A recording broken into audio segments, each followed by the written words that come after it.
I'm going to pass some sheets down because I think most of you have seen me before. I am Quaker House's domestic violence victims coordinator, victim support program coordinator. It gets longer every time, and I think we added military liaison to that title somehow, so I don't even know my title anymore. I've been accused by board members that I use way too much Army jargon.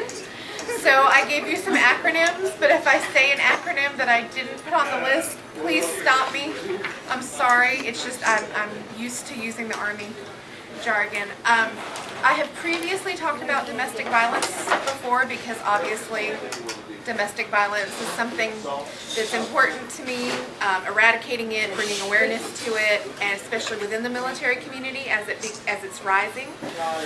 But Lewis and I discussed giving some talks about sexual harassment and MST, military sexual trauma, which is another growing problem that we're facing, and also that Quaker House, I'm happy to say, is assisting with. Our donor gave us permission to see people that don't have domestic violence necessarily in their history, but have sexual harassment or sexual abuse in their history. So we currently have 2 active duty ladies that we see, both within the chain of command, have committed sexual harassment or assault against them. So as you can imagine, they don't want to go on base for their therapy, even with civilians. And this is not known to many people, but if you're an active duty military person or service member, which I might have left off there, but I'll say service member, I just type it SM. If you're an active duty service member, your records are open to your commander. That's just part of the HIPAA does not apply. So a commander can walk into your counseling session. Now he can't stay in your counseling session, but he can say, what are you discussing? What are you working on? Is he or she deployable? What medications are they on? And all of that has to be revealed. So a lot of our service members don't want to go to that counseling, which I completely understand. The whole idea behind mental health counseling is that it should be private. So just a little bit about SHARP, which is the Sexual Harassment Assault Response, or I would say response program, and that's not correct. I've been corrected. Prevention. Thank you. Prevention. Response and prevention, yes, because that extra "and" throws me off. When the Army is focused on something, they love to come up with acronyms. So SHARP is that acronym, but they also have SHARP training for everybody, and they give them a little card, and that's I AM. And I AM is intervene, act, and motivate. So they have this little, I put it kind of in a different font, that is their little credo, their little creed that they have on that card. All soldiers get this in basic training, and then leaders get it in their leadership courses, and then you're supposed to have it renewed every year, just as a unit. They can do that a couple ways. They can just show the video and hand out the little cards. They can have a representative of the Army. We are very lucky. I won't mention names because of privacy reasons, but we have the poster girl for sexual harassment and assault in the Army as one of our clients. So her job is to fly around to different bases and bring awareness that sexual harassment and assault does happen, that it can happen in basic training, which is where it happened to her, and that you can punish these people. Her drill sergeant is actually serving time in Leavenworth right now, and because he assaulted her. He assaulted her during her basic training, and then it came out that he assaulted 3 or 4 other females just in that class or course, and I'm sure there's previous in his history. He was married with children. Of course he was. So it's just something that, something that's a big concern, I would think, to men and women that are thinking about joining the Army. Men are not exempt from this. In my private practice, I worked with a young airman for 3 years who was sexually assaulted when he was in Iraq. It was what we would deem a retaliation sexual assault. My military advisor might be able to explain it in better words than I can, but he was doing his job. He saw an error, he saw a safety error, he went to correct it. He told the people, hey, you did this wrong. By doing it wrong, you could have caused some injuries. Didn't write them up, just told them to redo it. They got mad. It was like 5 o'clock. They were ready to get off for the day. They had to stand and stay there a couple extra hours to redo everything that he told them to redo. He said he wouldn't sign off on the inspection until they did that. I guess their chain of command got word of that, and they were mildly punished for it, mildly punished for not doing it the right way, and they attacked him in his sleep with an object. These were men that attacked These were men that attacked him, yes. So that's just like one incident. People say, well, men can't be sexually traumatized. Yes, they can. Were they punished? Actually, no, they were not punished. He did not report it till 2 years later. And so now actually it's still a CID open investigation that I'm aware of. Not CID. Who's the Air Force CID? OSI, the Special Forces, or no, what is it? Air Force Office of Special Investigations. Thank you. Air Force Office of Special Investigations is still investigating it. However, they were from a different unit, so now it's trying to go back and find out who was stationed there, when he was stationed there, and who possibly could have been these men that acted. Very devastating. He was in inpatient treatment over 90 days each time, twice, just dealing with this. As you can imagine, it's rough. He actually used his SARC, which is the Sexual Response Coordinator. Pope has these, and they're actually Air Force positions, and Fort Bragg has these as Army positions. Every unit has a SARC. That is a service member that's trained and gets specialized training, meaning if I'm an active duty soldier and I feel like I've been sexually assaulted or sexually harassed, I have the option to go to my SARC. If I don't feel comfortable going to my SARC, maybe my SARC is male and I would prefer a female, I can ask for a female. I can also ask for Fort Bragg's SARC, which is a civilian that oversees all of the unit SARCs. If I don't feel comfortable doing it face-to-face, they also have an 800 number I could call to do an anonymous report. The important thing that SARCs brought about is the idea of restricted reporting versus unrestricted reporting. And that's kind of a military term, so I'll do my best to explain it. If I'm a military spouse and my husband beats me and someone reports that to the police, or I go to the hospital and they think it's domestic violence and they report it, that's considered an unrestricted report. They have to tell the police. If I utter the words domestic violence, they have to tell the police in the proper channels. With sexual assault, sometimes the victim does not want to prosecute. They just want to get the services. So they've started restrictive reporting. SARCs are restricted reporters, and several victim advocates are restricted reporters. Those are the only people on Fort Bragg that are restricted reporters. Therapists are not. And we briefed when I worked as a military family life consultant. That was part of our brief before we started talking to anybody. You understand, if you tell me about domestic violence, sexual assault, child abuse and neglect, I have to report that. Please don't tell me that if you want to keep it a secret. I will direct you to a restricted reporter. Only sexual assault. If they told anyone about domestic violence or child abuse, obviously, as it should be, that gets reported. So victims do have that option. All of the WOMAC and emergency departments around the world have been trained in that. So if I come in as a spouse, as an active duty female, and as an active duty dependent, say like a 19-year-old dependent, someone's daughter, and I look like I have sexual assault wounds, I'm supposed to be given that option. Now, I have seen where that doesn't go down correctly. I had an incident when I was working for Military Family Life Consultants where there was a woman, a young officer, out with her fellow officers for a night of drinking and fun and things like that here in downtown Fayetteville. Her crew chief, who is actually enlisted, so she technically outranked him, got a little too drunk, got inappropriate. Sexually, what they deemed it sexual assault. He fondled her above her clothes, but he fondled her several times after she told him to stop. She just wanted to kind of put it behind her. She had to work with this guy. She didn't want to cause any problems. One of her fellow lieutenants observed this and went and told her commander. In doing that, the commander acted on it, losing her chance to report it in a restricted manner. So charges had to be pressed. So she came to me as the therapist very upset. She didn't want to get this guy in trouble, although he deserved it, but she didn't want to get this guy in trouble. She kind of wanted to let it go, but by then the ball was rolling, and when you're talking military justice or UCMJ, Uniform Code of Military Justice, they can't stop the ball from rolling once it starts rolling. So she had to prosecute this guy, even though she didn't feel like she wanted to. I will say the Air Force response to that was great. They immediately transferred him out of her section, so she didn't have to work with him anymore and feel that kind of struggle and just awkward tension every day, especially since she outranked him.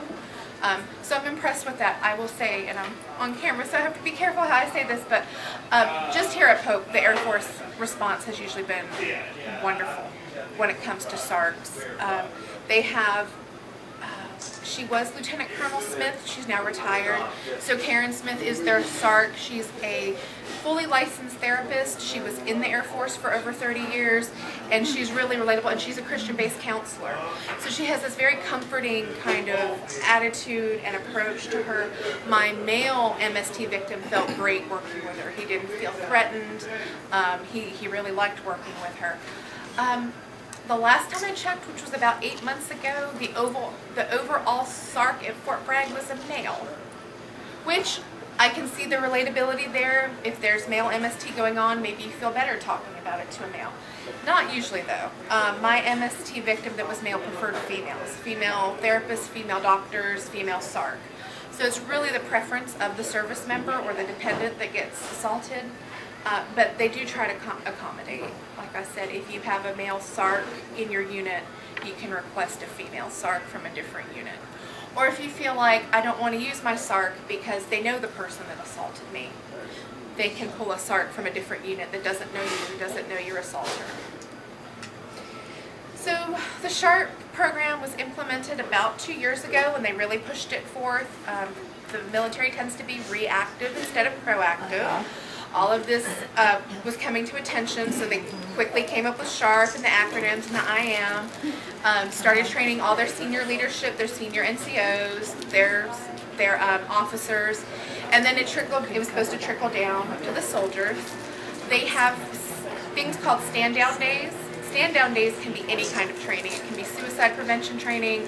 It can be SHARP training. Lynn and I were lucky enough to attend a SHARP stand-down day for 523 Sustainment Brigade, I believe, that they support Special Forces. It was a great day. They did it off post, which always relaxes the soldiers at least 10% when they're off post. They got to be in civilians. We were out at Arnett Park. They had guest speakers. They had us, Quaker House, discussing the confidential counseling. They had police presence there to discuss sexual assault. They had a really great Sergeant Berg from the force. She gives a very realistic, Kelly Berg, she gives a really realistic how to make sure you're not doing something with an underage person because that could affect your career. They had JAG there, Judge Advocate General, the lawyers. They had CID. Criminal investigation. Thank you. Army's Criminal Investigation Department there, or Division? Department, okay. Just giving them kind of brief discussions. They kind of rotated. They would go platoon, about 30 guys at a time, 30 soldiers, because there were female soldiers there. Just a few, because they're ops support. And they got to bring their families for part of it. And there was food and picnics and volleyball games. So it was kind of you'll hear the term mandatory fun, meaning they had to be there. But it was mandatory fun for them, and they asked a lot of questions. We actually were able to hand out a lot of our information, and even back then we weren't doing sexual assault. So I would love to have a chance then to tell them that we offer free confidential sexual assault and harassment counseling now. But now people have asked me, and this is an opinion, so please know that this is my opinion, is the SHARP program working? The SHARP program is working in the fact that the number of reported harassment and assault has grown. Now, what does that mean? Everyone always assumes that's a problem. When suicide rates go up in the military, when assault goes up in the military, no, it just means people are more apt to report it now. It's always been there. We're just now asking for help. I used to brief commanders on that all the time. I'd have young commanders come into my office and they'd go, I don't understand it. I've had 3 guys this week tell me they were suicidal. And I'd say, no offense, sir, but that's excellent. Wouldn't you rather them tell you that they're suicidal than you come and find them, having committed the act? You can at least get them help. I put some statistics on the opposite side of the acronyms page. The problem with statistics is we can skew them however we need to. Just trying to find reasonable and credentialed and valid statistics. I found a page that I was like, oh, these are really convincing statistics. I'd love to pull these because they make it look like we really need the SHARP program and we really need more funding, but they were way off balance. Talking about like 1 in 3 females will be assaulted. None of the numbers I could find matched up there. And 1 in 5 males would be assaulted in their military career. They are saying it is more, this site said it was more common than sexual assault on campuses. I could see that in the fact that for females, you're a minority in the military. Deployments can bring out a lot of stress, a lot of anger. There tend to be a lot of female sexual assaults on deployment too. A few females, a lot of males. Sometimes alcohol involved, even though it's not supposed to, can be a real issue. Now, I used Newsweek statistics because I was able to go back and verify those statistics, use the chain. Okay, Newsweek said that. Where did Newsweek get that from? So that's why I used those statistics. And they do show a rise, but the article I read said that is hopefully because more and more people are reporting. Here on Fort Bragg, we had our General Sinclair incident, which is very, I'd say it's the opposite of near and dear to my heart. I mean, I won't mince words. I hate the man. I hate what the Army did. I think that was a prime example or a prime opportunity for them to make a great example and bust him down and say, we've said no tolerance for so many years and we're going to, kick him out a second lieutenant. They didn't do that. Which not uncommon in the Army or any service. Officers might get better treatment than enlisted. Senior enlisted might get better treatment than lower enlisted. But it was heartbreaking. And I know several of my patients reacted very strongly to that, knowing that they were being told all day that the Army has zero tolerance for this, and then he basically got a slap on the wrist. Well, when they put the trial off forever and ever and ever and ever, what was he reduced to? Lieutenant Colonel. So he went down 2 ranks. He went from Brigadier General to, then it would have been Colonel, then Lieutenant Colonel. A retired Lieutenant Colonel still makes about $6,000 a month. I will happily take retired Lieutenant Colonel pay if anyone wants to offer it to me. Now, granted, he probably would have made closer to $10,000 or $11,000 a month as a Brigadier General retired, but he still keeps all his full benefits. He still gets to represent the Army. He still gets that to wear his uniform on Veterans Day when he gets out because he is a retired Lieutenant Colonel, or will be a retired. And his wife got what, 50%? Did she get 50%? Yes, she'll get 50%. Good. So, yes, ma'am. I have a question regarding that ties into this.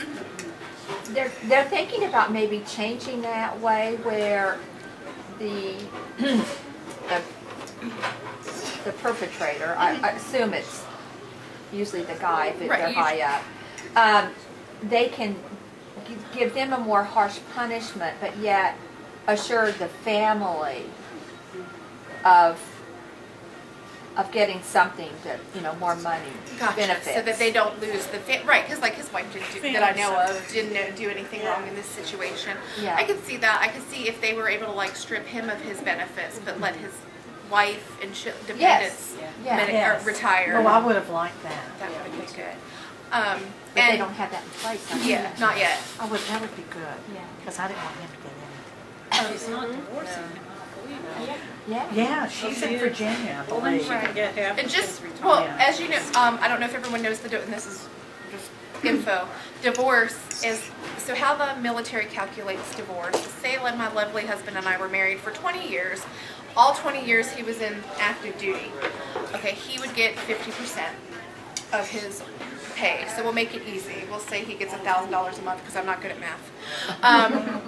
they calculate 2.5 years of our marriage that he was in the military. So if I only married him for the last 5 years of his military career, that's very little. But someone that's been married 20 years, which is usually the retirement age, the max they can go is 50. You will have kind of passive-aggressive soldiers that will retire at or that will get out at 19 years and 8 months, just to make sure their spouse doesn't get half of their retirement pay, but then they don't either. You know, they're kind of shooting themselves in the foot because they have to retire. If they do not retire, you don't get retirement pay. Therefore, your spouse does not get retirement pay. We have a client now that has been with her husband over 20 years. They are estranged. They are separated, on the books separated, but he refuses to divorce her because then he knows she gets 50% of his benefits. However, he's not supporting her. So we're working with some UCMJ. They're letting her know her rights. You know, even though they're physically, geographically separated, he should be supporting her. And that was written. His legal spouse. Exactly. So, you know, who you're dating, whatever, doesn't matter. She's still his dependent on the books, but they're smart. You know. Any more questions? I have a question. Sure. You said that the SARCs are embedded in each unit. How many SARCs are there on Fort Bragg? As many units as there are on Fort Bragg. So there's, let's see, there's Like at the brigade, at the battalion, at the at company? the unit at the company level. Company level. So you have your brigade, So right? you could have like 200 You have SARCs. 200 And you SARCs. said the head of all this is a civilian male. At Who la- does he answer to? He answers to, I think, the suicide prevention people, believe it or not. So he's a civilian, but he's overall the military people. The So SARCs. what impact does he have on them? Or do they, how many layers they are there? answer to? Yeah, who do they Okay, so answer to? the SARCs would How many actually, layers are the there? SARCs would actually, they're usually senior NCOs, so think like E7s, E8s.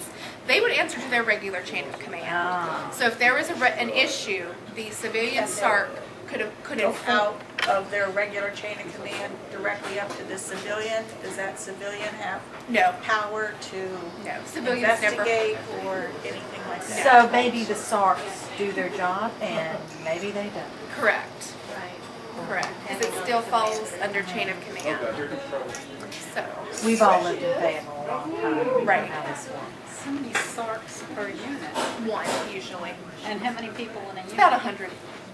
That's kind Yeah. of a heavy load, isn't It it? is a heavy load, but hopefully there's not as many. And they can help, you know, they can assist each other. Like I said, they can use different units. I think a lot of times if it's over their head, if it's something that there's going to be a lot of UCMJ involvement, the unit SARC will step back and let the civilian SARC step in because he's more trained, you know, master's degree trained. So another question.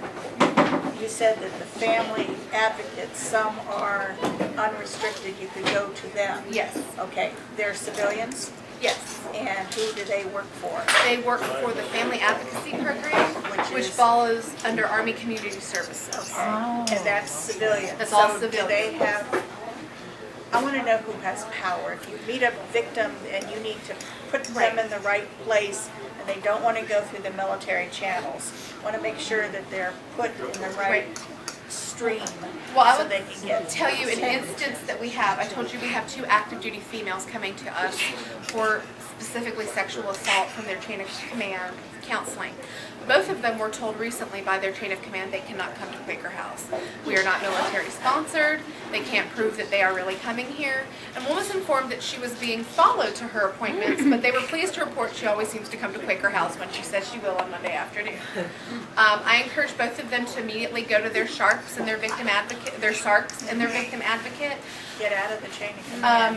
One is still one they actually slapped an Article 15 on for missing movements, basically failure to show up, even though she was at documented appointments, but we're technically not the military system, so we don't count. I provide letterhead if they ask for it, saying they have. I provide emails. I'll email the commander directly if they ask for it. Our second victim, she's the one that I said is kind of like the spokesperson for military sexual assault. She doesn't play. She has generals, people in her cell phone. She called and she said, you know, do not let these people take away my weekly counseling. And she was out for about 2 weeks. The victims advocates got involved. Sharp got involved. Sharp, the program got involved. And some general up in DC got involved, and she's now able to come. She had So- to agree. She had to know how to work. Remember she went to Stephen Yeah, so both of ours, actually, both of our sexual assault victims that we're seeing came to us from our GI Rights program, our GI Rights hotline. They are both being separated from the Army. The one that just recently made some progress, she's being med boarded, so that's okay. She's hoping to be medically retired. And not necessarily just from this, she's also had some injuries. And then the other is being separated from the Army, meaning judicial reasons. They both called Stephen Lenore, our 800 hotlines counselors, and they were able to make the referral directly to us. They're still working on their cases, of course, but they realized these women needed some therapy. And how much, and you all are doing a lot of this micromanagement. Yes.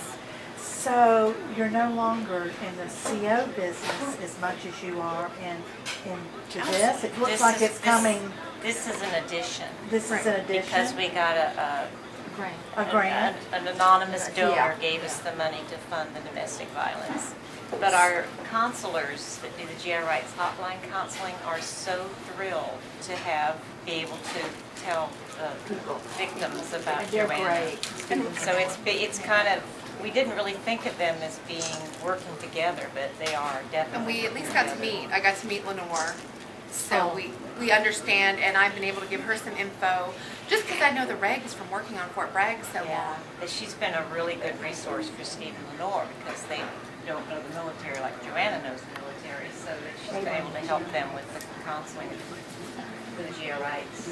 And also, Wow. some commanders have called at the board meeting we heard, military commanders have called about a female victim married to a military guy, and they want to get her out of the system. They want to not involve the military. military. So they're sending them to the care center, and we said, for counseling a person who knows the military, let's just get her out all the way and see what she wants and what she needs to do because the guy didn't want to start, the commander didn't want to start anything until the victim was sure of the path she wanted to take. So sent her to the care center, and then because she was military, we said, here's another option, send to somebody who knows the military, because the victim was not ready yet to pursue.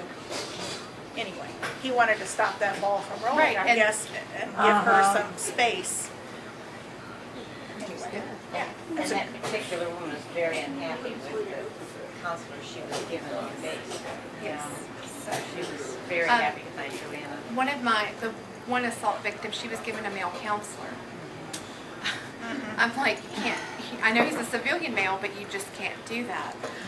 When I was working with my male MST victim, you know, now he was Air Force, but he had a great team of support behind him. We would call ahead of WOMAC, and we would say he needs a female provider.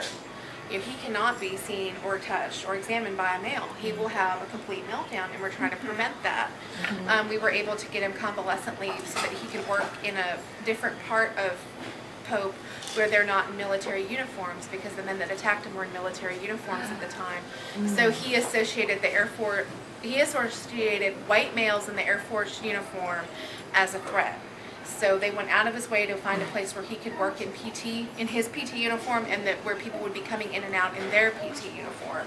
So he wouldn't have to be re-traumatized every day.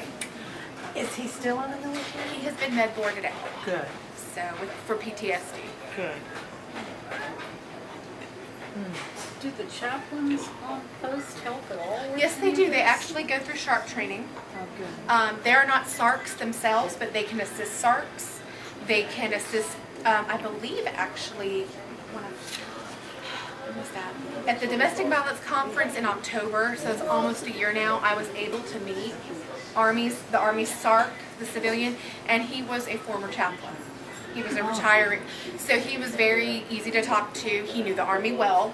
He knew all the regulations very well, and people felt really comfortable with him. So that was, and I also feel like he wouldn't have been offended if someone had come to him and said, I can't talk to a male, I need a female. He would have understood that. Now, who are those people that we met when we watched that movie at the Cameo 2 or 3 years ago? From Fort Bragg. Were they from all They were from JAG. JAG? Were they all Someone JAG from people? JAG, one was What the was that sexual called? assault. Something about war, the invisible war. The Invisible War, and they were there, and we talked to them afterwards, and we got mixed feelings Okay. about them. We Were really you there did. for that? One was the female nurse, Kelly Taylor, Okay. who works at Womack, and she's the sexual assault coordinator for Womack, for Yes. Fort Bragg. She's one of the And civilians. I should say that Womack has a sexual assault within Womack too. She's, I don't know if she is, but the men that were there were JAG. lawyers, and they were civilian, not civilian, they No, were They military. were JAG officers. There's one female civilian who Uh-huh. works at JAG. Yeah, she was with them. She was with Okay, them. and then the rest were men. And I wasn't sure we weren't sure how we felt about her. No, but they were also with the Fayetteville Police Department, the Yes. sexual assault. They worked with them. Yeah, and the one guy that came to the training that we did, he works with Kelly Berg. Yes, He's her co-worker. John, I can't think of Yes. his last name, the And bald-headed guy. Yes, yes. Yeah. Super Italian last name. Yes, Yeah. very long Italian Super. last name. Yeah. But in that bigger group were the male JAG in uniform. We weren't impressed. Okay. We weren't Well, impressed. the thing, and I'm not saying this because I say this in front of every group. I never want to bash the military. I can now officially say every single member of my nuclear family has been in or served because my sister is now at a year. She's just graduating her basic officer leader course next year. So I don't want to bash them because they provided me, and my husband's a veteran. I'm not trying to bash the military. But you have to remember the military is just like a corporation. They serve themselves And they first. Yes, absolutely. When I worked for the Army Substance Abuse Program, our mission was to heal the soldier to return to mission. It was not heal the soldier as a person. That was right in our mission, heal the soldier to return to mission. So, and Lynn and I have talked about this, a commander can overrule any healthcare provider's decision. So I would have soldiers that I would say to the commander, please do not deploy this soldier. They need to be here at Womack where they can get withdrawal treatment because they're going to go into massive withdrawals when they stop drinking. They need to be medicated, they need to be monitored, and the commander would say, I understand that, ma'am, but my higher up, the battalion commander, said, all boots on the ground, meaning every Yeah. single number's going. And they'd fly over there and they would maybe let them drink something on the flight over so they wouldn't go into withdrawal, but then they'd hit, Afghanistan or Iraq, 100+ degrees heat, dehydrated as all get out, trying to drink Gatorade, not keeping any of it down, they'd have to med flight them back. And I'd say, this all could have been prevented if you had just listened. But as a civilian, you have zero pull. You really do. And does that happen often? Very often. I recommended, I'm trying to think, when I was there in 09, from 08 to 09, let's see, 3rd Brigade was leaving. When 3rd Brigade left, I recommended, just personally, 9 of my clients not go. For either mental health or substance abuse reasons, all 9 went, and 2 were med evacuated back within 48 hours of arriving over there. So, Oh dear. Mission first. You were asking about the chaplains earlier. We've actually had a chaplain refer a client, one of his soldiers to Joanna. So some of the chaplains know about us. yeah, they're very supportive. I remember when I was doing contact, contact. Helpline? Contact. Helpline? Yeah, contact help. And it's a mental health. They gave a presentation over there, this was several years back. Talk with people on how to help them. Any more questions? Oh, I did designate, when y'all say CO, I have to remember you're talking Quaker House CO, which is conscientious objector. Oh, Yeah. not company It's commander. commanding yes. officer to us. I go to my first Quaker House meetings and they'd say the CO, and I'm like, why are we helping the commanding officer? That would be Liz. Yeah, that would So be I had my to quickly learn the lingo, but Hey, we're in a military town. We gotta pick it up. and be taught it. Yes. When I lived in We need Indiana, to it keep meant up with these. conscientious Objector. objector, because I worked at the hospital and we had a lot of Mennonites doing their service there. And, Are you happy in what you're doing? I love it. Do you? The reason I left the military was because it was so the reason I left being a civilian working for the military is because I felt so restricted. They told me what I could and couldn't do. I worked for the Army Substance Abuse Program, and they would say, "Now don't do any mental health. Just deal with the alcohol." And I'm like, you realize why they're drinking? It's because of a mental health program. I can't really extrapolate. They said, no, that's what behavioral health does. Now, they won't touch their alcohol. And I'm like, so a lot of red tape. I realized I couldn't do the things that I wanted to do. That's probably the reason I'm the only person in my family that's not military. I don't do well with authority. So I fought through that for 2 years, and then the opportunity came, and luckily I was able to get TRICARE and now Military One Source, where they don't even have to tell anyone they're going. That's treated like an EAP program, and so I can see service members that way. And this is amazing. They really don't believe that I'm like, they're like, you're not taking notes. And I'm like, right. Because the only reason you take notes is to prove to the insurance companies that we met. I don't have to prove to anyone that we met except my boss. And she's in the back seeing the comings and goings of people.